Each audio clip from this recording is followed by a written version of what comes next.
Rev it up and welcome to Cars Yeah, show number 1950. Be prepared to be inspired.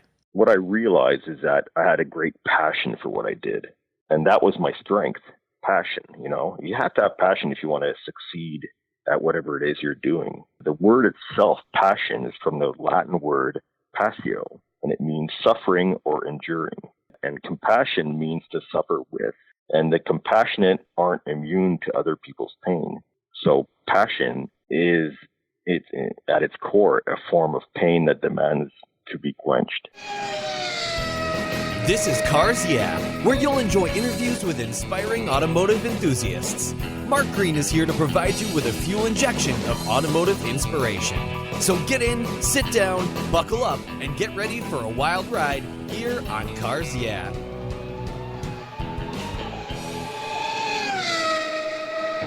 Hello, inspiring automotive enthusiasts, or today I should say motorcycle enthusiasts, and welcome to Cars Yeah. Today I'm in beautiful Quebec, Canada, with a very special guest by the name of Mitch Bergeron. Mitch, welcome to Cars Yeah. Do you have it in gear, and are you ready to release the clutch? Hey, Mark. Yes, I am in gear. Maybe right. It might be a 4-speed, but I'm in gear. That's okay. That's okay. As long as it rolls on rubber, we love it here at Cars Yeah. Now, before I give you a proper introduction and we dive into this awesome new book that you've written, what's one little thing that maybe most people may not know about you that you're willing to share? It's kind of off topic, but I try my best to be a vegetarian. Oh, really? Okay. Well, no, that's cool. Yeah. It's totally off topic. My daughter-in-law is a vegetarian, and when she and my son come to visit, we go totally vegetarian, which is quite interesting because we're usually not. We mostly eat a lot of fish and chicken here. But what caused you to go down that path? Was it strictly for health reasons or animal rights kind of thing, or? Yeah, it's mostly animal rights, animal welfare and stuff like that. And I've always been, I've always had a lot of shelter dogs and stuff. And nice. I just prefer. I think it's also one of the ways we can solve our problems in the world. Mm-hmm. They're always talking about electric cars and whatever and stuff. But I mean, if we diminish our I'm thinking in French and English. If we consume less meat, yes, it's just better for the whole planet. Having a family member who is vegetarian has definitely helped us open our eyes that there's so many very delicious opportunities, and definitely, I believe, probably healthier in many ways. So I think that's pretty cool. Yep. And I know my son, he still continues to eat some meat, but one of the things he stopped eating is pork. And he just said, I just like pigs. I think they're kind of smart and they're kind of cool. I don't want to eat them. And so I think my daughter-in-law is kind of working on him, little bit by little bit, to get him down that path. But definitely a healthy way to go. So I commend you for that. Let me give you a proper introduction, and we're going to dive in the world of motorcycles today, which I've ridden motorcycles throughout my life, love them. Never ridden Harleys, though, so you can kind of persuade me that way today. Yeah, because I always rode Italian bikes. I had a Ducati and an MV Agusta, and then back when I was in high school, I did a lot of dirt bike riding on Yamahas and Hondas, but never Harleys. I've ridden a couple just because I had friends with them, and they were kind of different and fun. So let me give you a proper introduction. Okay. Mitch Bergeron is an acclaimed Harley Davidson historian and a professional motorcycle builder whose bikes have earned him numerous wins at the biggest shows in the United States. Born in Canada to French-Canadian parents, the rules and regulations in Canada led Mitch to move to Palm Springs, California, where his career flourished. With so many ups and downs along the way on his journey, it moved him to write his first book titled Harley Davidson Source Book, and it celebrates these iconic motorcycles in a very encyclopedic form. But it's beautiful, rich and vivid photography, insightful commentary, and production specs and data, including all the milestones, production models since 1903, from the first prototype to the silent gray fellow to the latest CVO electric glides and Softails. His new book is the #1 resource for you diehard Harley fans all around the world. We'll take just a minute to hear from our sponsors, so give them a little listen, and then we'll be back to dive into the world of Harley Davidson with Mitch. So sit tight, keep your helmet on. We'll be right back. My friends at Covercraft offer you 10 different options. That's right, 10 for your vehicle's protection. You can choose from Weather Shield HP, HD, Sunbrella, Ultratect, Reflect, Form Fit, Custom View Shield, and their newest 5-layer all-climate cover, 3-layer moderate climate cover, and a 5-layer indoor option. You have all sorts of ways to protect your car. All of these are custom tailored by Covercraft's talented craftspeople. It's the form and fit with the quality to attention to detail that's been their standard since 1965. Surface protection is the best way to preserve the investment you've made in your vehicles. It's what I do. Covercraft protects cars, trucks, motorcycles, RVs, trailers, and watercraft too. I have a Covercraft cover for every one of my vehicles, and I've got a deal for you. If you use the code YEAH21, YEAH21 at covercraft.com, they'll give you 10% off your order, plus you get free shipping. That's right, 10% off and free shipping. Just use the code YEAH21 at checkout. Covercraft, protecting the things that move you.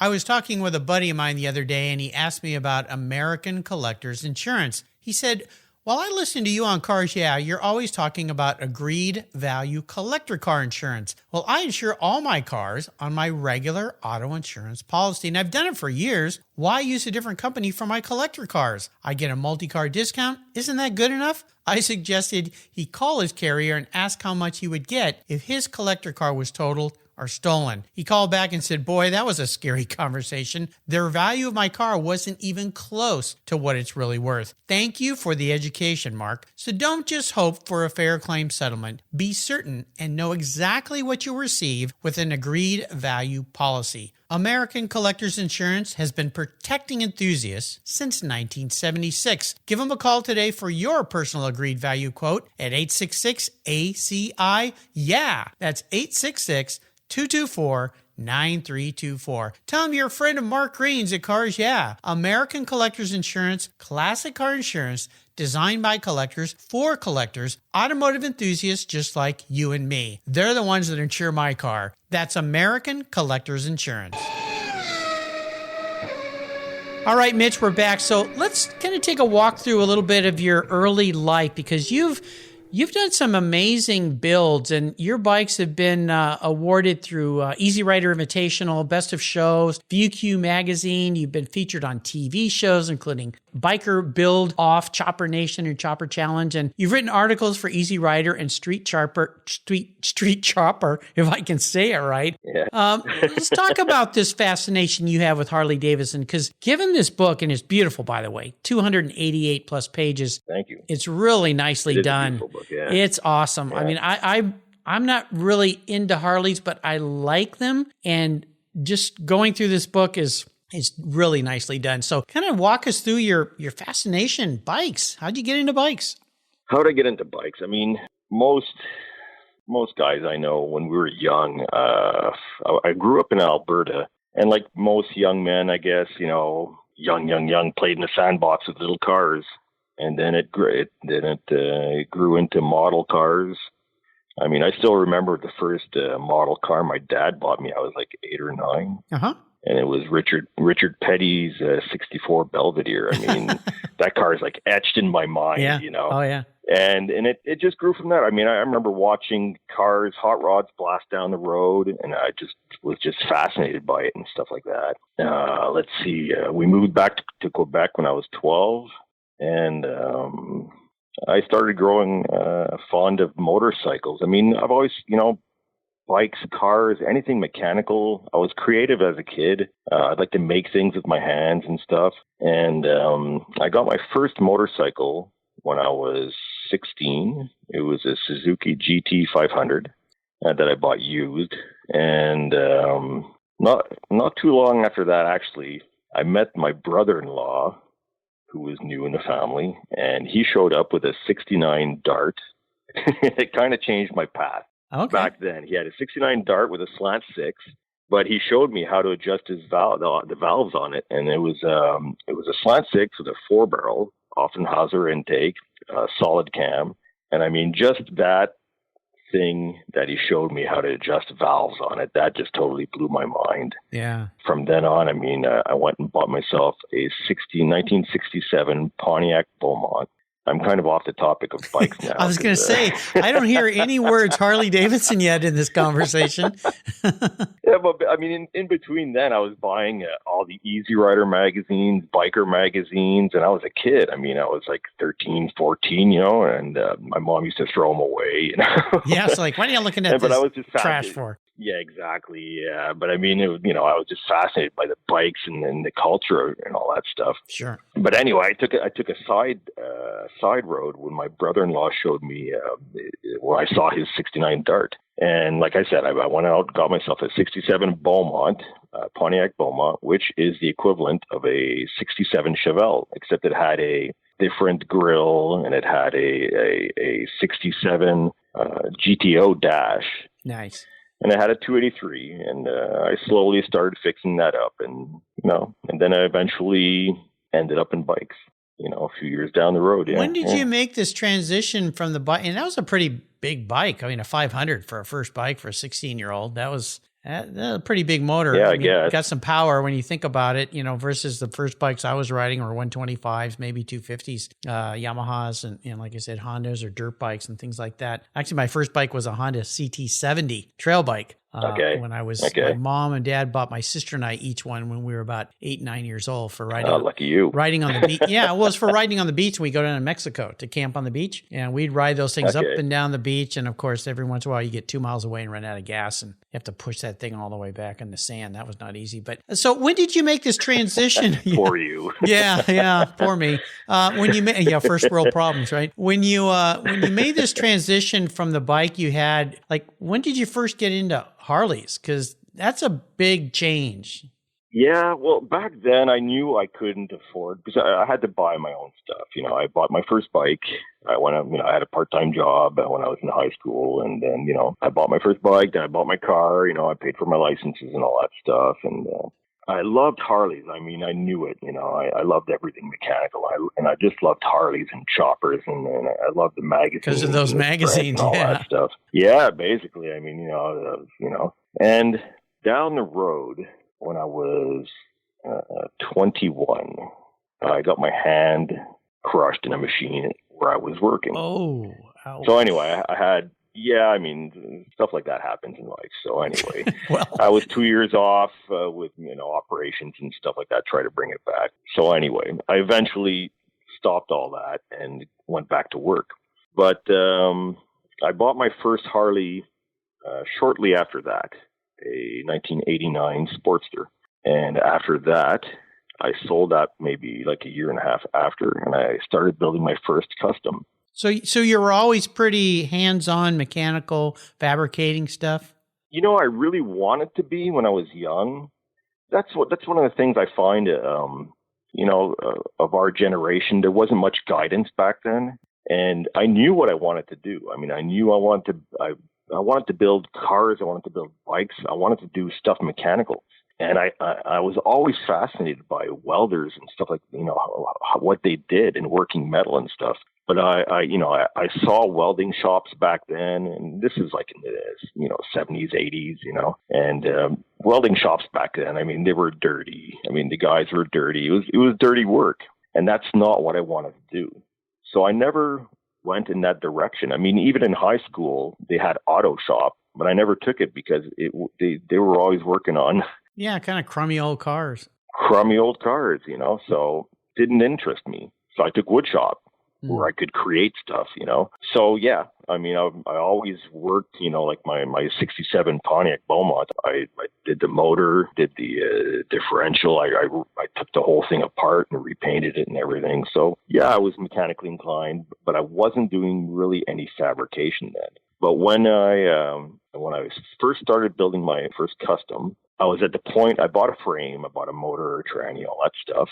And I wanted to modify the frame. And I knew what to do by reading magazines and stuff because, they always had tech tips and stuff like that. And I was reading that stuff like religiously, and I knew what to do, but I didn't have the means to do it, which is welding.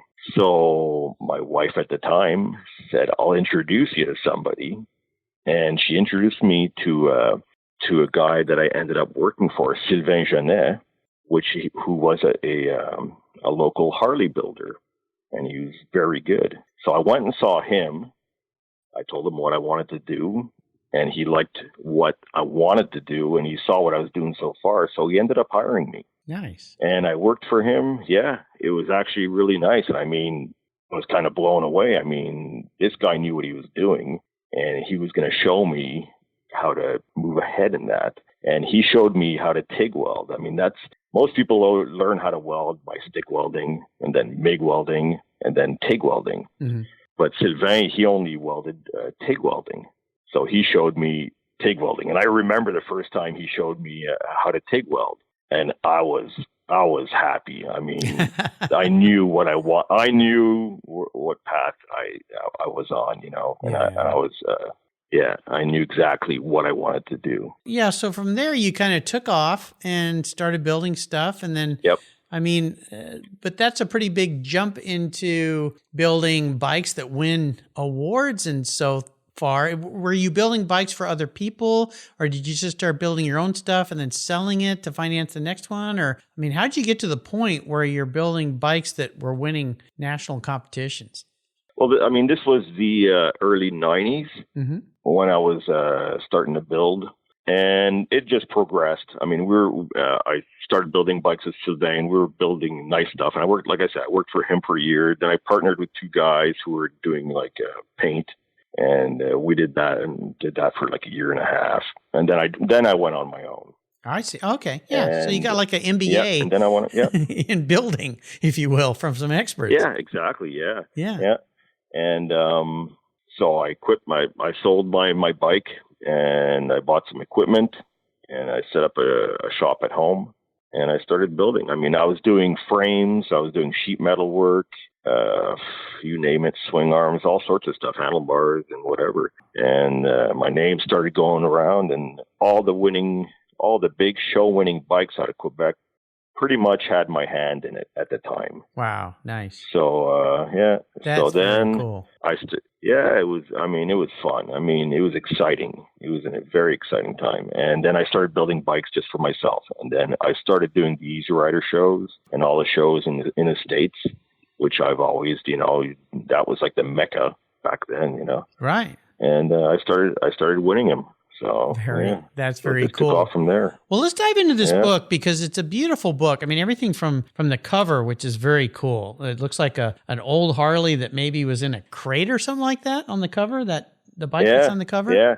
It's a gorgeous book. I mean, it's Motorbooks, so I mean, they've always done beautiful books, whether cars, bikes, trains, or whatever. You know, they always do beautiful books. Yeah, but it's an old Harley. I think it's 1914.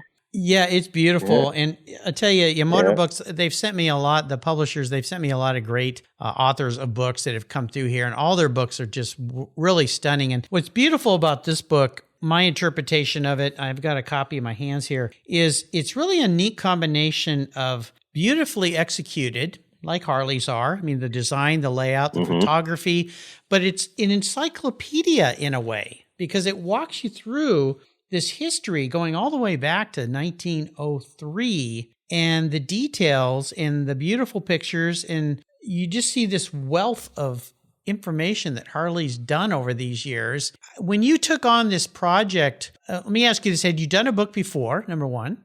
I had been contracted by Motorbooks a while back to do my story, but then the economy took a dump in 2008. Oh, yeah. So that year. That year. Yeah, everybody remembers that. Yeah. So a bunch of books were dropped, and mine was one of them. So I had started to, and I had worked with Darwin. Oh, yeah. He's been a guest here on the show. Yeah. Yep. And he's a great guy.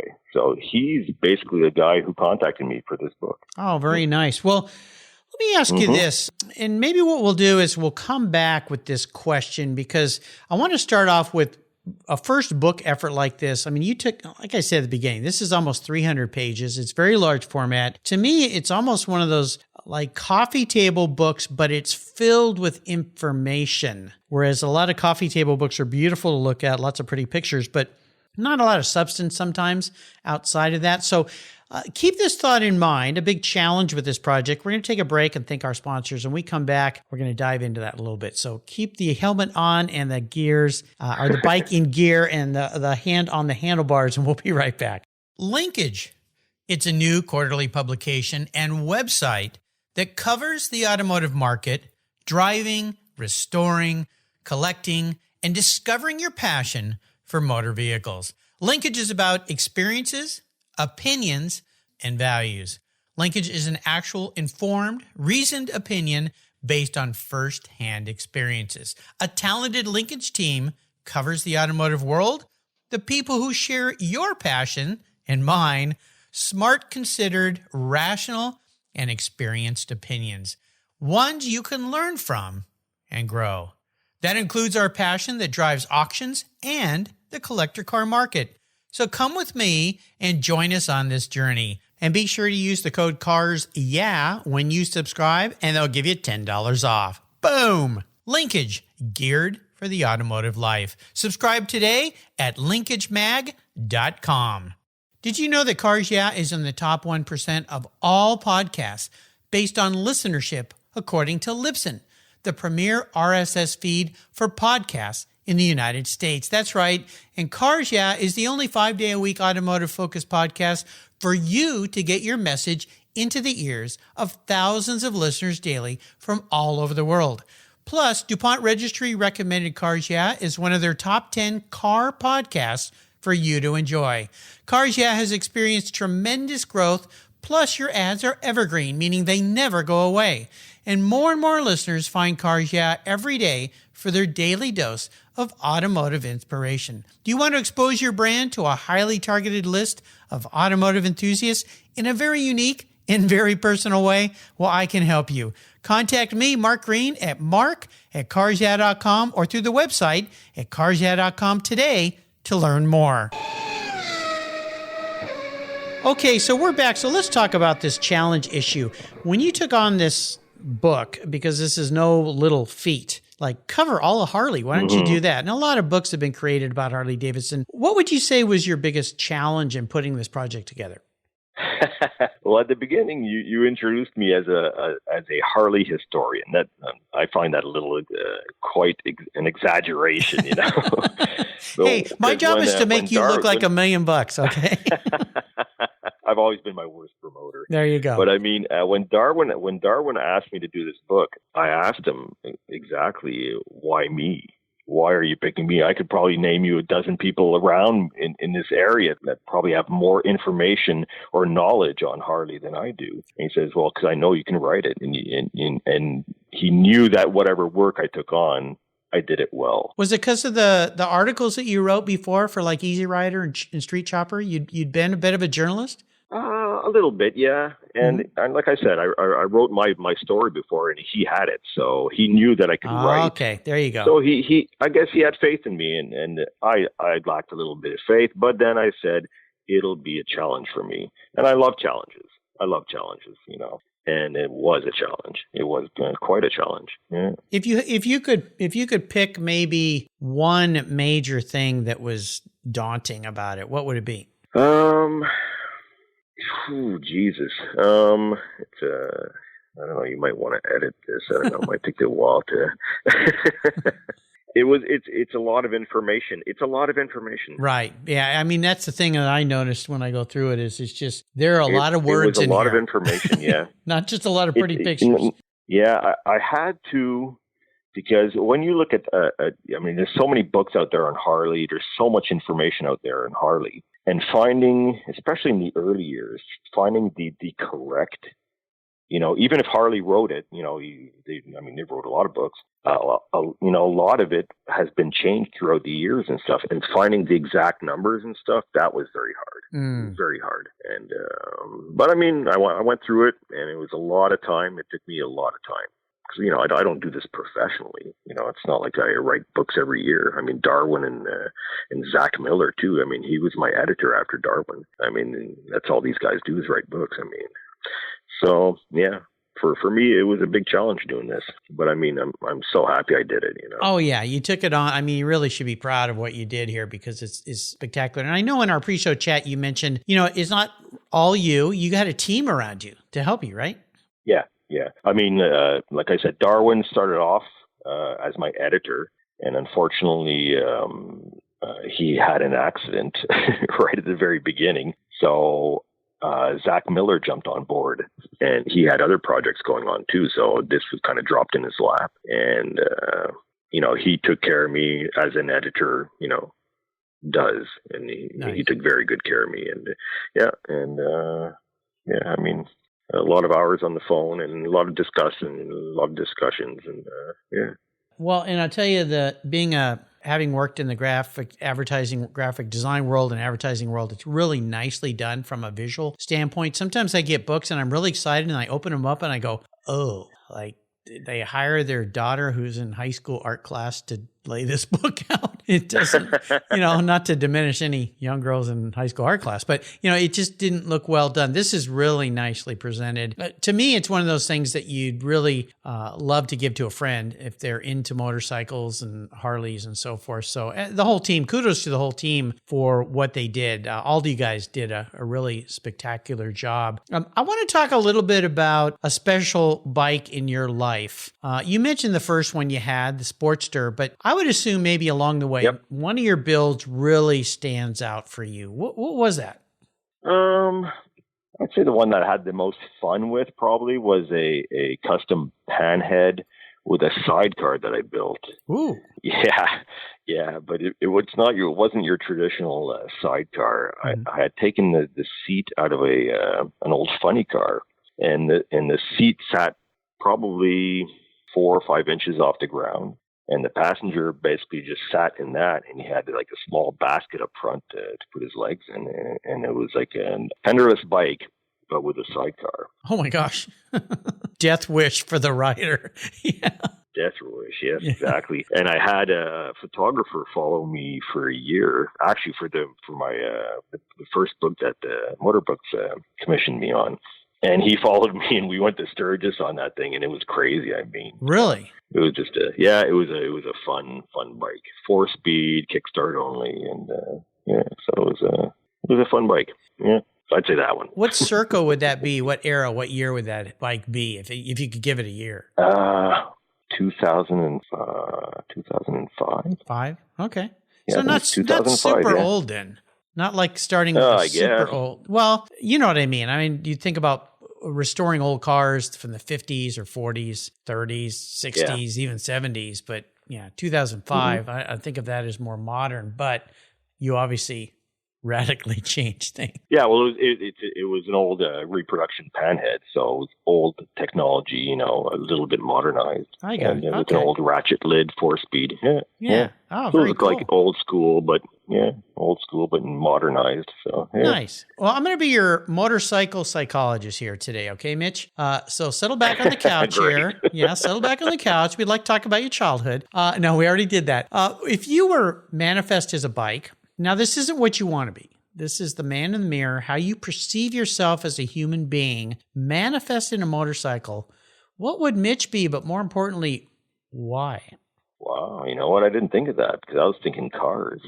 Well, you can pick a car if you want, but we are talking about motorcycles here. So maybe twisting it up a little bit to talk about twisting the wrist, nice play on words there. Yeah. Is a bike. Yeah. If you could be, pick, and let's narrow it down since you just did this book, any old Harley. So pick an old Harley that just kind of, you look at it, it feels like you for whatever reason.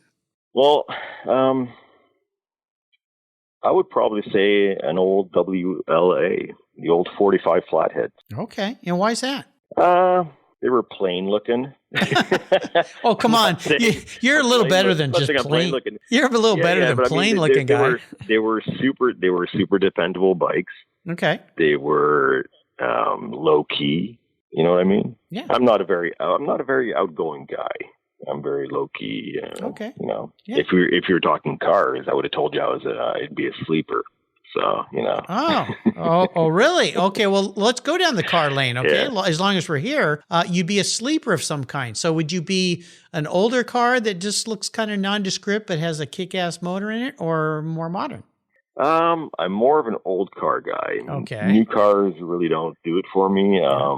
I'd probably be a 66, 67 Chevy. Okay. Biscayne or a Bel Air. Yeah. Post. With probably a small block and a 4-speed with a, powder blue or a refrigerator white paint job. Something, Okay. Yeah. with little hubcap. Okay. Yeah. Just something that, if somebody goes, okay, nothing special, but then, step on the gas and you could go.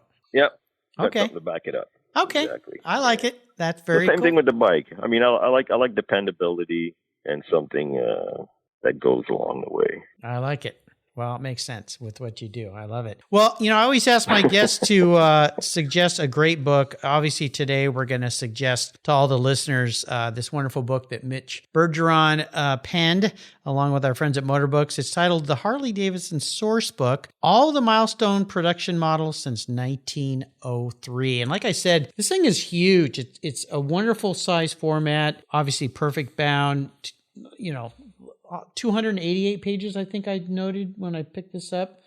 Close to that. Yeah, something like that. So very large format. So I would encourage, if you love bikes, even if you're not into Harleys, I guarantee you this would be something to put in your library resources and learn a little bit about. So when you're at a bike show or a car show, some bike guys roll up, you can talk about some of these bikes, because going through this, I learned a few things that I didn't know. And I'm not an expert on Harleys by any means, but some of the older bikes are that's what I love to look at. They're just stunning and really unique. And the fact that you put so much of the detail and information specifications into this, I think it's very cool. And I'll put a link on Mitch's show notes page. Of course, you can just go to Quarto, Quarto knows, quartoknows.com. You can get your books there. I would assume Amazon as well, or anywhere that you buy your books. This book will be available, and it's a great holiday gift since holidays are coming up here. I love to give my friends books. I always give my friends book during the holidays because it's something that they don't just consume and it goes away. They can resource it and go back to it for the rest of their lives. So I would encourage you listeners to do that. I'm going to take you on what I call the ultimate ride today, Mitch. I can enable you to be on any vehicle. Now, this could be a car or a bike. You can be with anybody, living or deceased, and you can be going anywhere. So if money was no object and I had the magic scepter, what would that ultimate ride look like for you? I would say I'd like to go ride with Richard Petty. Nice. In either his 70 Superbird or the 64 Belvedere. Mm-hmm. Yeah. And take a few laps, maybe like 50. Yeah, like 50. Yeah, just a few. Yep. Yeah. And I would just hold on and shut up, basically. I don't know. I wouldn't talk then. Yeah, maybe afterwards. So I'm guessing maybe a Daytona or somewhere like that? Yeah. Super Speedway? Or Talladega or one of those. Yeah. I mean, anywhere. If it's in one of those cars, Yeah. Those are dream cars. They're just so beautifully built for back then. I mean, I love old style, builds and they're just so beautiful. And I mean, the Petty Blue, oh, classic. Nice. I mean, for me, it's a throwback to my childhood. Just that one model that I had, Yeah. I've tried and worked on it. Maybe I'll be able to land him as a guest one day. I did have his son, Kyle Petty Jr. on the show, who also was into bikes and riding. He was a bike guy or is a bike guy. Loves bikes and so forth. So maybe one day I can get him on the show and then I'll put in a good word for you. Say, hey, you've got a Karjat alumni who would love to go a little ride with you. God. And yeah, who knows? You never know. If you don't ask, you don't get. So there you go. You never know. That's true. Very cool. Wheel gets grease. Yeah, exactly. Well, you've taken us on a fun ride today, Mitch, and I'm really happy that we got to meet, and I'm excited that Steve Roth there at Motorbooks and Motorbooks introduced you to me and got us together. Steve's brought me some great guests. Before I let you go, could you share maybe an inspirational quote, a saying, a mantra, leave our listeners with today? Well, you know what? Throughout my career and stuff, it's I've had a lot of struggles and stuff. Like anybody that's had a business, And when I was younger, I took business courses because that's one of the things that I wasn't very good at the business part. I was good at creating, and everything else, but the business, I took courses. And what I realized is that I had a great passion for what I did. And that was my strength, passion. You have to have passion if you want to succeed at whatever it is you're doing. And I read something lately that was very interesting. And it's the word itself, passion, is from the Latin word passio, and it means suffering or enduring. And compassion, it's weird, yeah. You don't think of that. And compassion means to suffer with. And the compassionate aren't immune to other people's pain.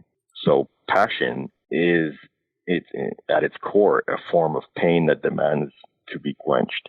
That is very interesting. And I remember now hearing that, probably from one of the many inspiring automotive enthusiasts I have. It could be, yeah. There's a movie called The Passion of the Christ. I don't know if you ever saw that. Pretty, very dramatic movie. And you think about his passion and his suffering. You think about Jesus Christ suffering and dying for us on the cross and all this. Mm-hmm. There you go. That's where that word, what you just said, that came to my mind. And it just, I don't know why, that came into my mind. But you're right. Those of us who have a passion for something and we work so hard to make it work, we suffer through our work. We suffer through our passion. Yeah. Exactly. Yeah. You got to do a lot of sacrifices and you suffer through it. And, but if you succeed, it's so worth it. It's so worth it. Absolutely. Because you and you said something else that was very valuable, and that is, and I've heard this from many, many guests, if you're very good at something, a craft, fabricating, building, creating, designing, photography, building bikes, car, whatever, you may not be very good at business.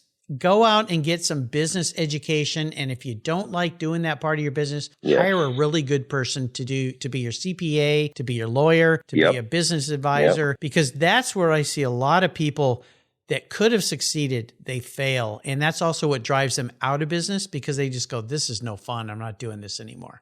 So Exactly. Yeah. And some people love that. I mean, some people are great at numbers and stuff like that. Yeah. Surround yourself with people that are good at what they do. Yep. Well, they're the equivalent of you in another field. So go get them and they'll help you along the way. Yeah. The great Jim Rohn had a great saying that we are the culmination of the people we surround ourselves with and we spend the most time with. And that is very, very true. So Mom was right. Pick your friends and pick them well. And don't hang out with losers. Yep. So exactly. What are some ways that people can keep up with you? Do you have a website? Are you active on social media?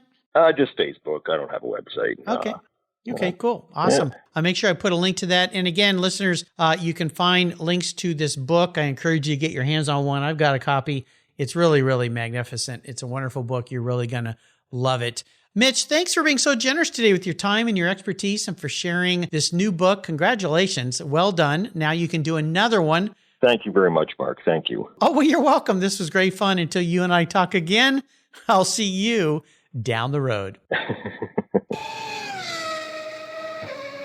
How did you discover your path to a fulfilling life? Too many young people flounder in finding an education and a career that fits. But for those who have a passion for cars, trucks, and motorcycles, and who love working with their hands, problem solving, and fixing things, a career as a professional auto technician is incredibly rewarding. Karjat is pleased to team up with TechForce Foundation, our charity of choice, in bringing scholarships, technical education, and hands-on experience to young people so they can discover a possible future. Join me and lend your support by visiting techforce.org today.